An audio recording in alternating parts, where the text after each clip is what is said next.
నమస్కారం. నావల్ రవికాంత్ యొక్క ఎలా ధనవంతులు కావాలి అనే కోర్సులో ఇది మొదటి ఎపిసోడ్.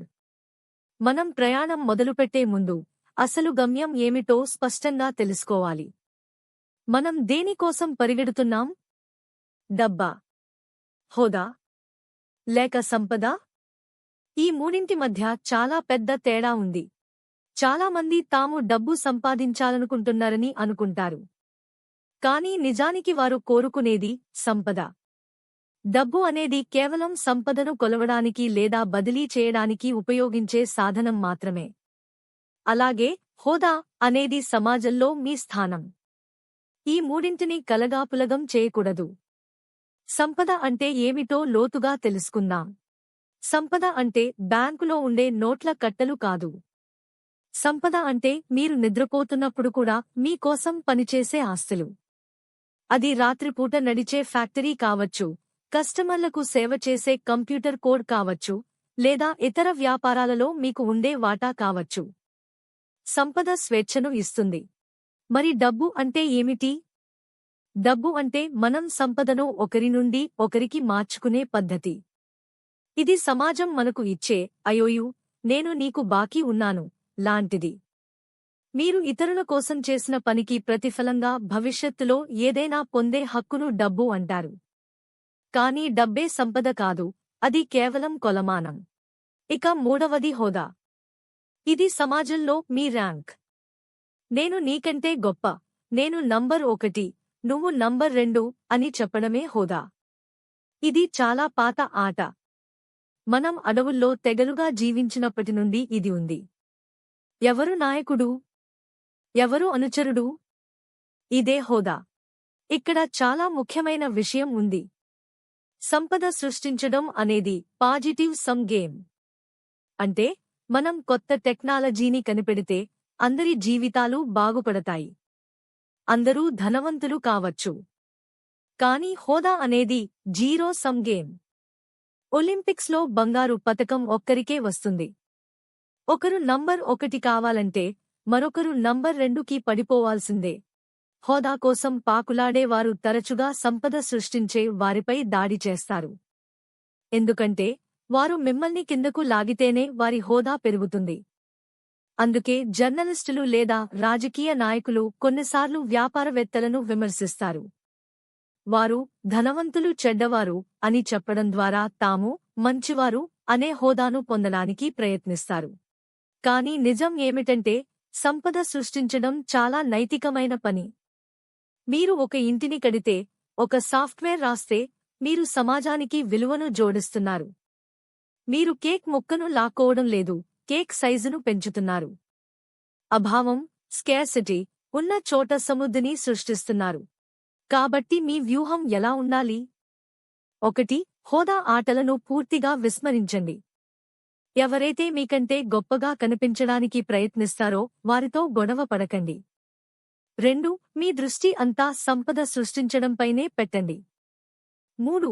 ఇతరులతో పోటీ పడకుండా మీకు మాత్రమే సాధ్యమయ్యే పనిని ఎంచుకోండి.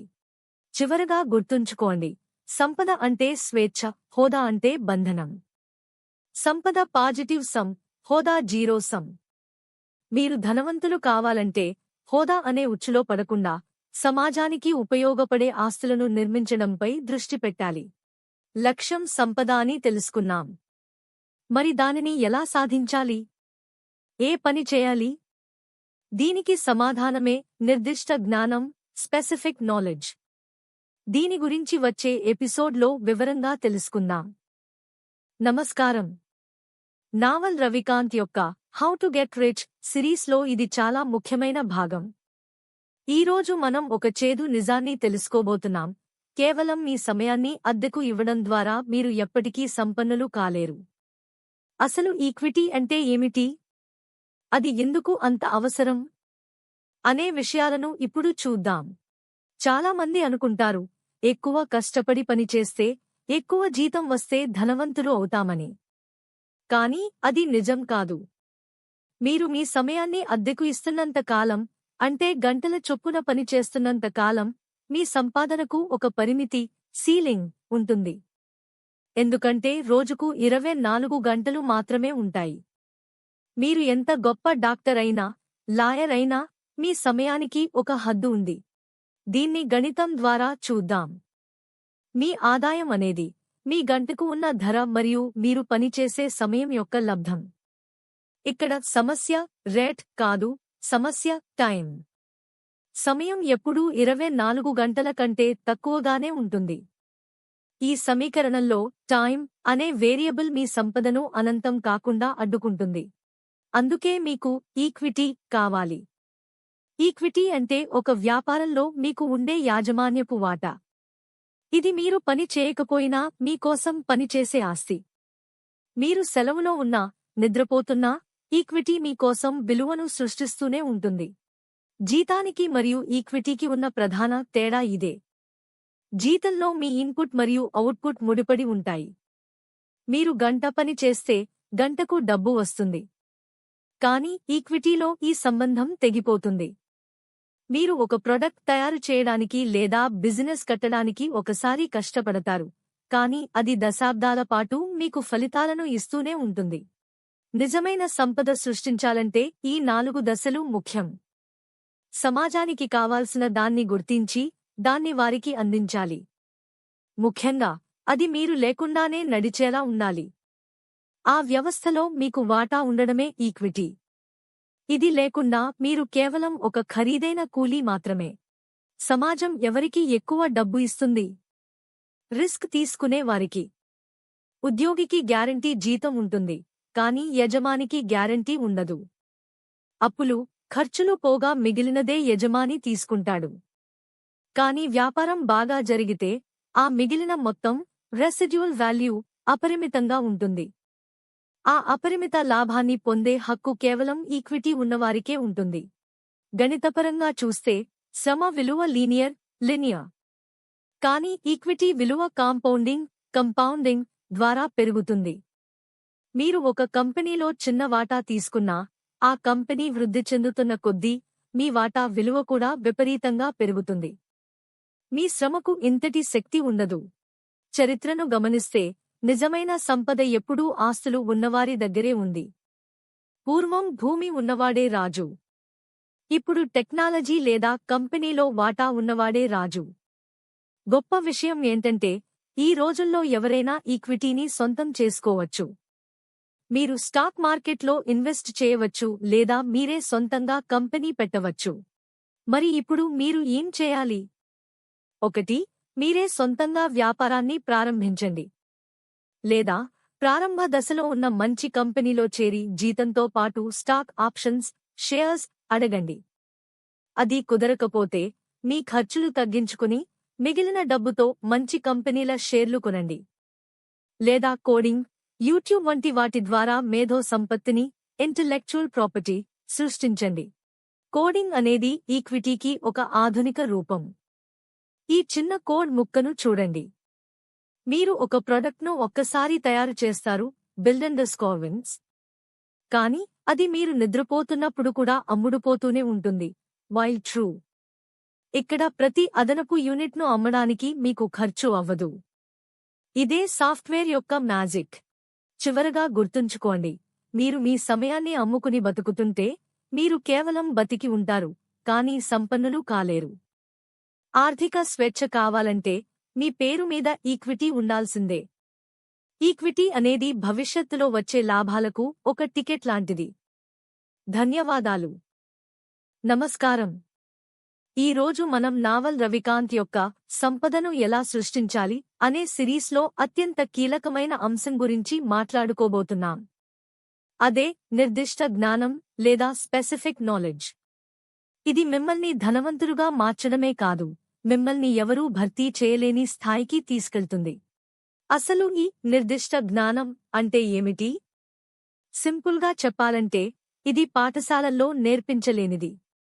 ఒకవేళ సమాజం మీకు ఒక పనిని ఎలా చేయాలో క్లాస్రూంలో నేర్పించగలిగితే, అదే శిక్షణను మరొకరికి ఇచ్చి మిమ్మల్ని సులభంగా రీప్లేస్ చేయగలదు. కాబట్టి నిర్దిష్ట జ్ఞానం అనేది పుస్తకాల్లో దొరకదు, అది మీ అంతరాత్మలో మరియు మీ అనుభవాల్లో దొరుకుతుంది. దీన్ని గుర్తించడం ఎలా? దీనికి ఒక అద్భుతమైన సూత్రం ఉంది.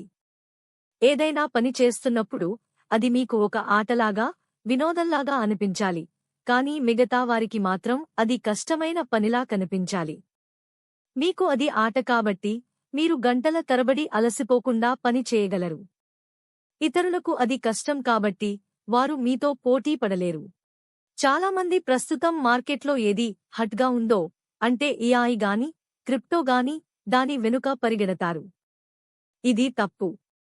నిర్దిష్ట జ్ఞానం అనేది మీ సహజమైన ఉత్సుకత, జెన్యుయిన్ క్యూరియాసిటీ నుండి రావాలి. మీరు కేవలం డబ్బు కోసం కాకుండా తెలుసుకోవాలనే ఆసక్తితో చదివిన విషయాలే మీకు సంపదను తెచ్చిపెడతాయి. ట్రెండ్స్ మారుతాయి, కానీ మీ ఆసక్తులు మీతోనే ఉంటాయి. మీ నిర్దిష్ట జ్ఞానాన్ని కనుగొనాలంటే మీ చిన్ననాటి వైపు చూడండి. మీరు 10 లేదా 12 ఏళ్ల వయసులో ఉన్నప్పుడు ఏ పనిని గంటల తరబడి చేసేవారు? తల్లిదండ్రులు తిడుతున్నా సరే మీరు దేనిపై ఆసక్తి చూపేవారు? వీడియో గేమ్స్ ఆ? కోడింగ్ ఆ? లేదా కథలు చెప్పడమా? ఆ చిన్ననాటి అభిరుచిలోనే మీ భవిష్యత్తు సంపద దాగి ఉండవచ్చు. నిర్దిష్ట జ్ఞానం అంటే ఏదో ఒకే విషయంలో పీహెచ్డీ చేయడం కాదు. ఇది వివిధ నైపుణ్యాల వింతైన కలయిక. ఉదాహరణకు దిల్బర్ట్ కార్టూనిస్ట్ స్కాట్ ఆడమ్స్ను చూడండి. అతను ప్రపంచంలో గొప్ప ఆర్టిస్ట్ కాదు, గొప్ప కమెడియన్ కాదు, గొప్ప బిజినెస్ మ్యాన్ కూడా కాదు. కానీ ఈ మూడింటినీ కలిపి కార్పొరేట్ ప్రపంచంపై జోక్స్ వేస్తూ కార్టూన్లు గీయడం అతనికి మాత్రమే సాధ్యమైంది. అదే అతని నిర్దిష్ట జ్ఞానం. నావల్ రవికాంత్ అంటారు, మీలా ఉండటంలో ప్రపంచంలో మీతో ఎవరూ పోటీపడలేరు. మీరు ఎప్పుడైతే ఇతరులను కాపీ కొట్టడం మానేసి మీ స్వంత ప్రత్యేకతను బయటపెడతారో అప్పుడు పోటీ మాయమవుతుంది. పోటీ ఉంది అంటే మీరు ఇతరుల దారిలో నడుస్తున్నారని అర్థం. మీకంటూ సొంత దారిని సృష్టించుకుంటే అక్కడ మీరు మాత్రమే రాజు. మరి ఈ జ్ఞానాన్ని ఎలా పొందాలి? ఒకప్పుడు గురువుల దగ్గర శిష్యరికం చేసేవారు. ఇప్పుడు ఇంటర్నెట్ మనకు అతిపెద్ద గురువు. బ్లాగులు, పుస్తకాలు, ట్విట్టర్, యూట్యూబ్ వీటి ద్వారా మీకు ఆసక్తి ఉన్న ఏ చిన్న అంశం మీదైనా లోతైన పరిజ్ఞానం సాధించవచ్చు. డిగ్రీల కోసం కాకుండా జ్ఞానం కోసం చదవండి. కేవలం జ్ఞానం ఉంటే సరిపోదు. ఆ జ్ఞానాన్ని ఉపయోగించి మీ స్వంత పేరు మీద రిస్క్ తీసుకునే ధైర్యం ఉండాలి. దీన్నే అకౌంటబిలిటీ అంటారు. ఎప్పుడైతే మీరు ఈ పనికి నేనే బాధ్యుడిని అని ముందుకు వస్తారో సమాజం మీకు రివార్డ్స్ ఇస్తుంది. మీ జ్ఞానం ఎంత ప్రత్యేకమైనదైతే మీ బాధ్యత అంత విలువైనదిగా మారుతుంది. చివరగా, మీ దగ్గర ఉన్నది నిజంగా నిర్దిష్ట జ్ఞానమేనా అని ఎలా నిర్ధారించుకోవాలి? 1. దానిని కంప్యూటర్ ప్రోగ్రామ్ ద్వారా ఆటోమేట్ చేయలేకపోవాలి. 2. దాన్ని వేరే దేశానికి తక్కువ ధరకు అవుట్సోర్స్ చేయలేకపోవాలి. ఇది చాలా సృజనాత్మకంగా లేదా చాలా టెక్నికల్గా ఉండాలి. అప్పుడే మీరు మార్కెట్లో అమూల్యమైన వ్యక్తిగా మారతారు. మనం ఇప్పటివరకు చర్చించిన విషయాలను ఒక్కసారి సరిచూసుకుందాం. సాధారణ జ్ఞానం వల్ల మీకు ఉద్యోగం వస్తుంది, కానీ నిర్దిష్ట జ్ఞానం వల్ల సంపద వస్తుంది. సాధారణ జ్ఞానంలో మీరు అందరిలాగే ఉంటారు, కానీ నిర్దిష్ట జ్ఞానంలో మీరు ప్రత్యేకంగా నిలుస్తారు. అందుకే మీలో దాగి ఉన్న ఆ ప్రత్యేకతను వెలికి తీయండి. కాబట్టి గుర్తుంచుకోండి, మీ ఉత్సుకత మిమ్మల్ని ప్యాషన్ వైపు నడిపిస్తుంది. ఆ ప్యాషన్ మీకు నిర్దిష్ట జ్ఞానాన్ని ఇస్తుంది. ఆ జ్ఞానమే మీకు అపారమైన సంపదను సృష్టిస్తుంది. మీ ఆసక్తిని అనుసరించడమే మీరు చేయాల్సిన అసలైన పని. నమస్కారం. నావల్ రవికాంత్ యొక్క హౌ టు గెట్ రిచ్ సిరీస్లో 2వ ఎపిసోడ్కి స్వాగతం. ఈ రోజు మనం లెవరేజ్ గురించి మరియు సంపద సృష్టించడంలో అది పోషించే కీలక పాత్ర గురించి మాట్లాడుకుందాం. అసలు లివరేజ్ అంటే ఏమిటి? ఆర్కిమెడిస్ ఒక మాట అన్నాడు, నాకు తగినంత పొడవైన లీవర్ మరియు నిలబడటానికి చోటు ఇస్తే నేను భూమినే కదిలిస్తాను అని. అంటే చిన్న ఇన్పుట్ ఇచ్చి భారీ అవుట్పుట్ పొందడమే లివరేజ్. వ్యాపారంలో కూడా అంతే. సాధారణ ఉద్యోగంలో మీరు 1 గంట పని చేస్తే 1 గంటకు సరిపడా డబ్బు వస్తుంది. ఇది 1 గంట 1 నిమిషం నిష్పత్తి. కానీ మీరు ధనవంతులు కావాలంటే మీ ఇన్పుట్ మరియు అవుట్పుట్ మధ్య సంబంధం విడిపోవాలి. మీరు నిద్రపోతున్నా సరే మీ పని మీకు డబ్బు సంపాదించి పెట్టాలి. అదే లివరేజ్ చేసే మాయ. నావల్ రవికాంత్ ప్రకారం లివరేజ్ ప్రధానంగా 4 రకాలు. మొదటిది శ్రమ, రెండోది డబ్బు, మూడోది కోడ్, నాలుగోది మీడియా. వీటిని మనం 2 యుగాలుగా విభజించవచ్చు: పాత తరం మరియు కొత్త తరం. ఒక్కొక్కటిగా చూద్దాం. మొదటిది లేబర్ లివరేజ్, అంటే ఇతరులు మీకోసం పనిచేయడం. ఇది చాలా పాత పద్ధతి. నా కింద ఒక 100 మంది పనిచేస్తున్నారు అని చెప్పుకోవడం గొప్పగా ఉంటుంది, కానీ ఇది చాలా కష్టమైన లివరేజ్. మనుషులను మేనేజ్ చేయడం, జీతాలు ఇవ్వడం, వారి సమస్యలు తీర్చడం చాలా క్లిష్టమైన పని. రెండవది క్యాపిటల్ లేదా పెట్టుబడి. ఇది గత శతాబ్దంలో ధనవంతులు కావడానికి ప్రధాన మార్గం. మీరు నిద్రపోతున్నప్పుడు మీ డబ్బు ఫ్యాక్టరీల్లోనో స్టాక్ మార్కెట్లోనో పెరుగుతూ ఉంటుంది. ఇది లేబర్ కంటే మంచిదే, కానీ దీనికి కూడా ఒక సమస్య ఉంది. ఈ మొదటి 2 రకాల లివరేజ్లను పర్మిషన్ లెవరేజ్ అంటారు. అంటే వీటిని వాడాలంటే మీకు ఎవరో ఒకరి అనుమతి కావాలి. మీరు బాస్ కావాలంటే ఉద్యోగులు ఉండాలి, పెట్టుబడి కావాలంటే బ్యాంకులు లేదా ఇన్వెస్టర్లు మిమ్మల్ని నమ్మాలి. ఇక్కడ మీ విజయం ఇతరుల దయ మీద ఆధారపడి ఉంటుంది. కానీ ఇప్పుడు మనం డిజిటల్ యుగంలో ఉన్నాం. ఇక్కడ ఆట మారింది. ఇప్పుడు మనం ఎవరి అనుమతి అవసరం లేని లివరేజ్ గురించి మాట్లాడుకుందాం. అదే పర్మిషన్లెస్ లెవరేజ్. మూడవది మరియు అత్యంత శక్తివంతమైనది కోడ్. సాఫ్ట్వేర్ రాయడం అంటే మీ కోసం పనిచేసే రోబోల సైన్యాన్ని తయారు చేసుకోవడం లాంటిది. ఒక్కసారి కోడ్ రాస్తే చాలు, అది ఎప్పటికీ ఎక్కడికైనా పనిచేస్తుంది. దీనికి ఎవరి అనుమతి అవసరం లేదు. మీకు కంప్యూటర్ ఉంటే చాలు. ఇక్కడ గణితం ఎలా మారుతుందో చూడండి. మీరు ఒక ఇల్లు కట్టాలంటే రెండో ఇల్లు కట్టడానికి మళ్లీ అంతే ఖర్చు అవుతుంది. కానీ సాఫ్ట్వేర్లో మీరు ఒక యాప్ తయారు చేస్తే దాన్ని 10 లక్షల మందికి పంపించడానికి మీకు అదనంగా ₹1 కూడా ఖర్చు కాదు. దీన్నే zero marginal cost of replication అంటారు. చివరిది మీడియా. మీకు కోడింగ్ రాకపోతే పర్వాలేదు, మీరు పుస్తకాలు రాయొచ్చు, వీడియోలు చేయొచ్చు, లేదా పాడ్కాస్ట్లు రికార్డ్ చేయొచ్చు. ఈ వీడియో కూడా ఒక లివరేజ్. నేను ఒక్కసారే రికార్డ్ చేస్తాను, కానీ వేల మంది దీన్ని చూస్తారు. ఇది కూడా అనుమతి అవసరం లేని లివరేజ్. తేడా గమనించండి. లేబర్ మరియు క్యాపిటల్ ధనవంతులకు మాత్రమే అందుబాటులో ఉండేవి. కానీ కోడ్ మరియు మీడియా సామాన్యులకు కూడా అందుబాటులో ఉన్నాయి. ఈ రోజుల్లో కొత్తగా ధనవంతులైన వారందరూ టెక్ బిలియనర్స్, క్రియేటర్స్ ఈ చివరి 2 రకాల లివరేజ్లను వాడినవారే. ఒక చిన్న ఉదాహరణ చూడండి. అమెజాన్ వెబ్సైట్ రాత్రి పూట మూసివేయరు.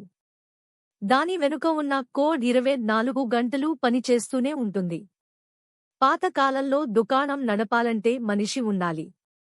ఇప్పుడు కోడ్ ఆ పని చేస్తోంది. ఇదే అసలైన స్వేచ్ఛ. మ్యాజిక్ ఎక్కడ జరుగుతుందంటే మీరు కోడ్ లేదా మీడియాతో మొదలుపెట్టి దాని ద్వారా వచ్చిన డబ్బుతో క్యాపిటల్ మరియు లేబర్ని కలుపుకుంటారు. స్టార్టప్స్ చేసేది ఇదే. ముందు సాఫ్ట్వేర్ రాస్తారు, తర్వాత ఫండింగ్ తెచ్చుకుంటారు, తర్వాత మనుషులను నియమించుకుంటారు. చివరగా ఒక హెచ్చరిక: మీ దగ్గర ఇంత పెద్ద లివరేజ్, శక్తి ఉన్నప్పుడు మీరు తీసుకునే చిన్న నిర్ణయం కూడా భారీ ఫలితాన్ని ఇస్తుంది. మీరు తప్పు దిశలో స్టీరింగ్ తిప్పితే కారు వేగంగా వెళ్లి గుద్దుకుంటుంది. అందుకే లివరేజ్ ఉన్న చోట జడ్జిమెంట్, సరైన నిర్ణయం తీసుకునే శక్తి చాలా కీలకం. సారాంశం ఏంటంటే మీరు ధనవంతులు కావాలంటే కేవలం కష్టపడితే సరిపోదు. మీరు పర్మిషన్లెస్ లెవరేజ్ వాడాలి. కోడింగ్ నేర్చుకోండి లేదా ఇంటర్నెట్లో కంటెంట్ సృష్టించండి. మీ సమయాన్ని అమ్మడం మానేసి మీ నైపుణ్యాన్ని ఒక ప్రొడక్ట్గా మార్చండి. అప్పుడే మీరు నిజమైన సంపదను సృష్టిస్తారు. ఈ ఎపిసోడ్ మీకు లివరేజ్ గురించి స్పష్టత ఇచ్చిందని ఆశిస్తున్నాను. తదుపరి ఎపిసోడ్లో మనం నిర్దిష్ట జ్ఞానం, స్పెసిఫిక్ నాలెడ్జ్ గురించి మాట్లాడుకుందాం. చూస్తూనే ఉండండి. స్వాగతం. నావల్ రవికాంత్ యొక్క హౌ టు గెట్ రిచ్ సిరీస్లో ఇది 2వ ఎపిసోడ్. ఈ రోజు మనం జడ్జిమెంట్ లేదా నిర్ణయాధికారం గురించి మాట్లాడుకుందాం. సంపద సృష్టిలో ఇది ఎందుకు అత్యంత కీలకమైనదో చూద్దాం. అసలు జడ్జిమెంట్ అంటే ఏమిటి? ఇది కేవలం తెలివితేటలు లేదా ఐక్యూ మాత్రమే కాదు. ఒక సమస్యకు స్పష్టమైన సమాధానం లేనప్పుడు, గందరగోళంగా ఉన్నప్పుడు సరైన దారిని ఎంచుకునే సామర్థ్యమే జడ్జిమెంట్. ఇది అనుభవం మరియు జ్ఞానం యొక్క కలయిక. చాలామంది కష్టపడి పనిచేస్తే ధనవంతులవుతాం అనుకుంటారు. కానీ అది నిజం కాదు. కేవలం శ్రమ మీ సమయానికి తగ్గ డబ్బును మాత్రమే ఇస్తుంది. కాని ఒక సరైన నిర్ణయం ఆ శ్రమ యొక్క ఫలితాన్ని 100 రెట్లు పెంచుతుంది. మీరు ఎంత వేగంగా పరుగెడుతున్నారన్నది కాదు, ఏ దిశలో పరుగెడుతున్నారన్నది ముఖ్యం. దీన్ని ఒక గణిత సూత్రంలా చూద్దాం. మీ దగ్గర డబ్బు, కోడ్ లేదా మనుషుల రూపంలో లెవరేజ్ ఉందనుకోండి. అది కేవలం బలం మాత్రమే. ఆ బలాన్ని ఎటువైపు ప్రయోగించాలో చెప్పేదే జడ్జిమెంట్. గుర్తుంచుకోండి, మీ దగ్గర ఎక్కువ లెవరేజ్ ఉంటే మీ చిన్న నిర్ణయం కూడా భారీ ఫలితాలను ఇస్తుంది, అది లాభమైనా నష్టమైనా.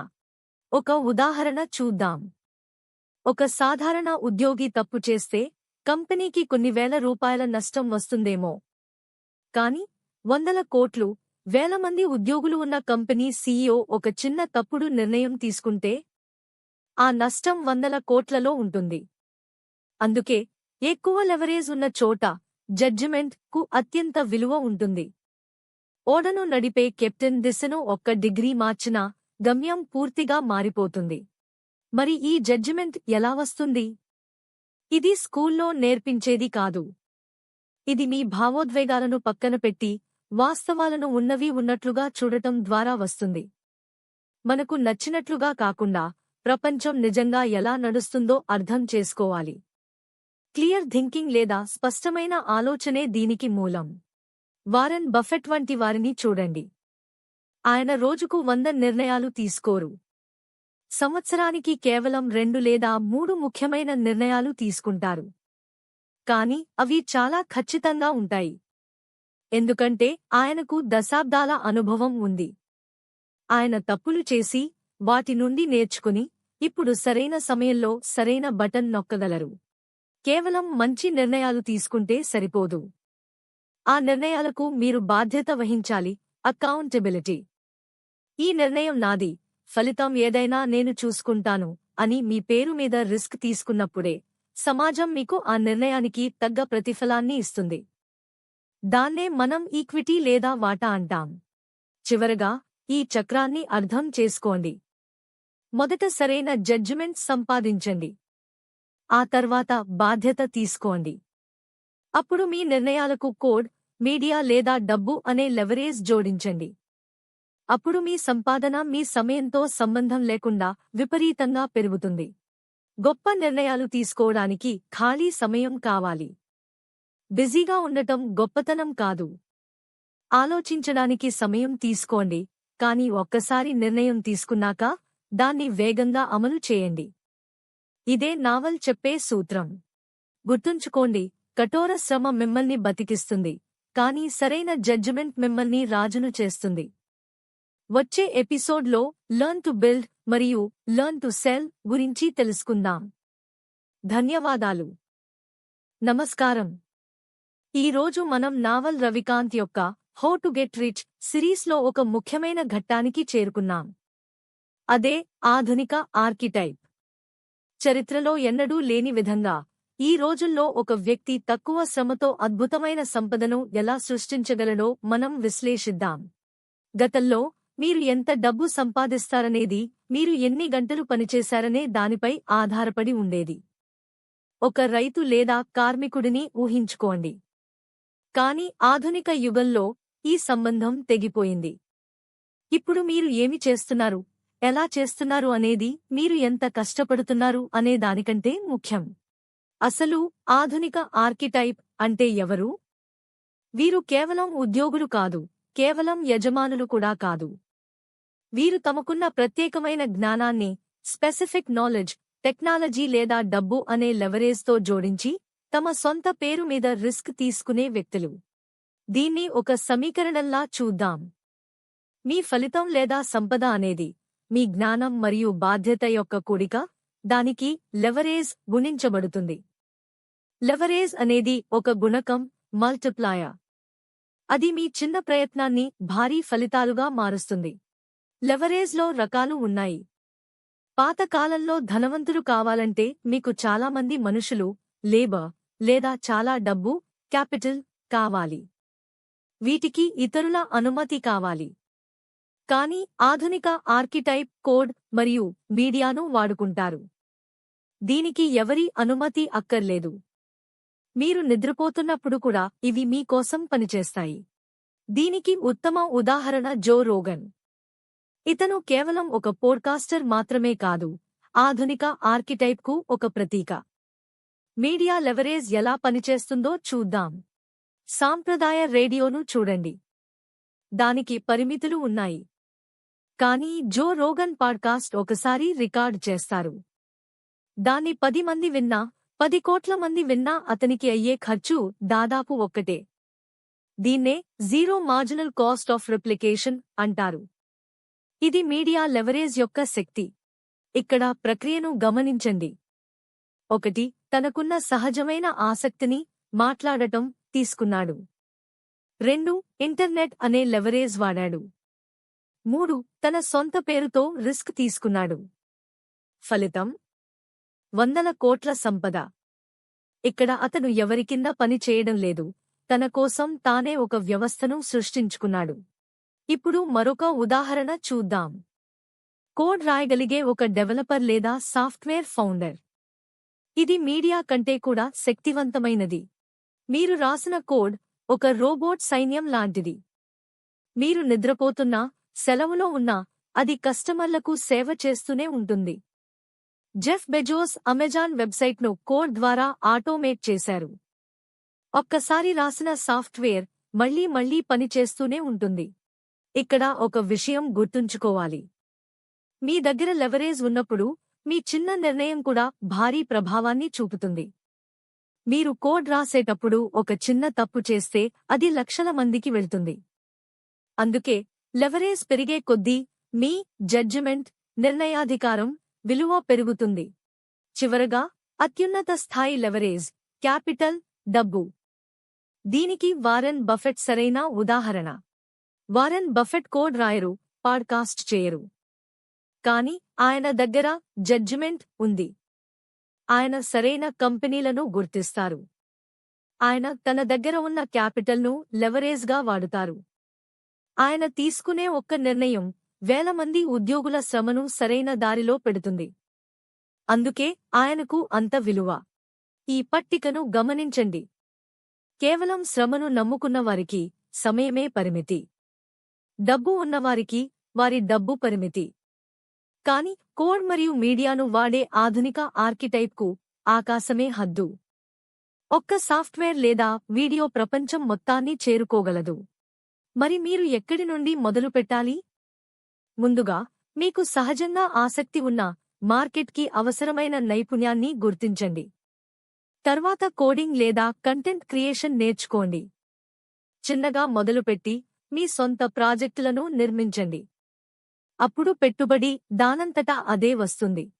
ఆధునిక ఆర్కిటైప్ అంటే కేవలం డబ్బు సంపాదించడం మాత్రమే కాదు, స్వేచ్ఛను పొందడం.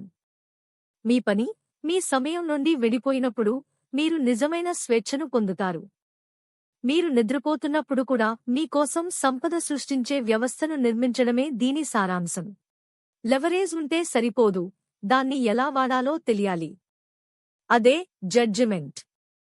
తదుపరి ఎపిసోడ్లో మనం జ్ఞానం మరియు నిర్ణయాధికారం గురించి లోతుగా తెలుసుకుందాం. చూస్తూనే ఉండండి.